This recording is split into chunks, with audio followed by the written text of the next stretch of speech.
Bergeser ke informasi lain yaitu sektor pangan. Presiden Joko Widodo resmi membentuk Badan Pangan Nasional atau Bappenas yang dikukuhkan melalui Peraturan Presiden Nomor 66 Tahun 2021. Ini berarti makin banyak institusi yang mengurusi pangan di dalam negeri.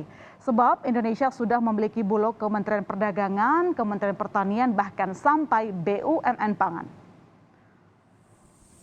Bappenas akan dipimpin seorang kepala yang berada di bawah presiden dan struktur organisasinya sedang disusun.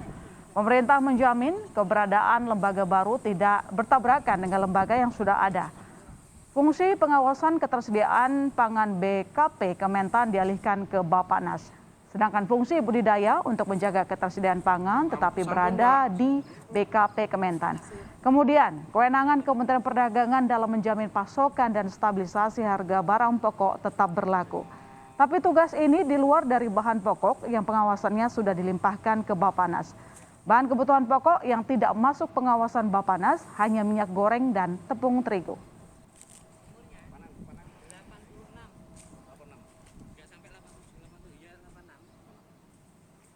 Ya, pembentukan Bappenas tepat bersamaan dengan anjloknya harga kebutuhan pokok hasil pertanian dalam negeri. Panen raya jadi penyebab utamanya. Jurnalis Kompas TV Jona Hamonangan dan juru kamera Bimo Wicaksona berada di Pasar Palmerah. Selamat pagi Jona, dari hasil pantauan Anda komoditas apa yang harganya tengah anjlok, turun gitu, lalu kemudian Anda bisa jelaskan apa sebenarnya peran dari Bappenas ini nanti ke depan?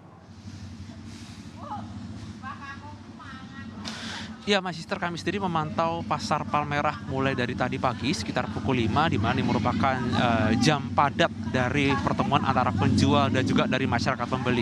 Kami mantau dari barang-barang yang ada, mulai dari sayur sampai juga terkait dengan buah-buahan, ada 3 komoditas utama yang menjadi fokus pertanyaan kami yang harganya cukup anjlok. Nah, apa saja 3 komoditas itu? Yang pertama ada cabai rawit, cabai merah, dan bawang merah.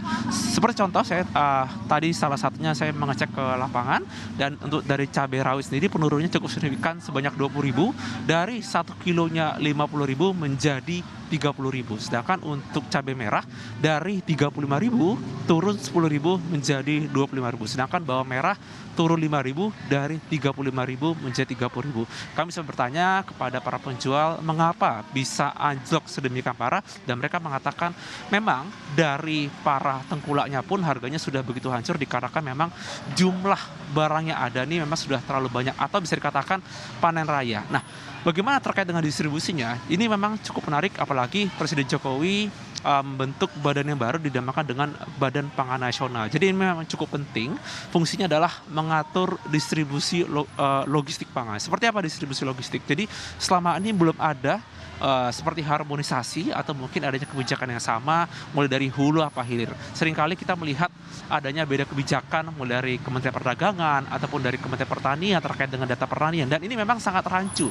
Jadi seperti Kementerian Pertanian mereka mengatakan adanya peningkatan dari komoditas, sedangkan dari Kementerian Perdagangan mereka mengatakan adanya kebutuhan untuk impor. Nah, ini sebabnya terkait dengan adanya Badan Pangan Nasional ini sangat penting dalam hal untuk kebijakan. Jadi kebijakan ini seperti salah satunya seperti adanya harga pangan anjlok. Jadi dengan adanya Badan Pangan Nasional ini bisa mengatur adanya perbedaan yang cukup signifikan. Bagaimana pengaturannya? Memang sampai saat ini belum ada ditunjuk mulai dari kepala sampai dengan jabatan di bawah, dan memang diharapkan untuk siapapun yang menjadi kepala Badan Pangan Nasional adalah orang yang sangat profesional dan mereka bisa melihat adanya kebutuhan di bawah. Salah satu contohnya adalah ketika tadi saya berbicara dengan salah satu pedagang, mereka mengatakan harga anjlok ini sudah kurang lebih sekitar 2 minggu, dan bisa dibayangkan bagaimana efek yang dirasakan oleh para petani.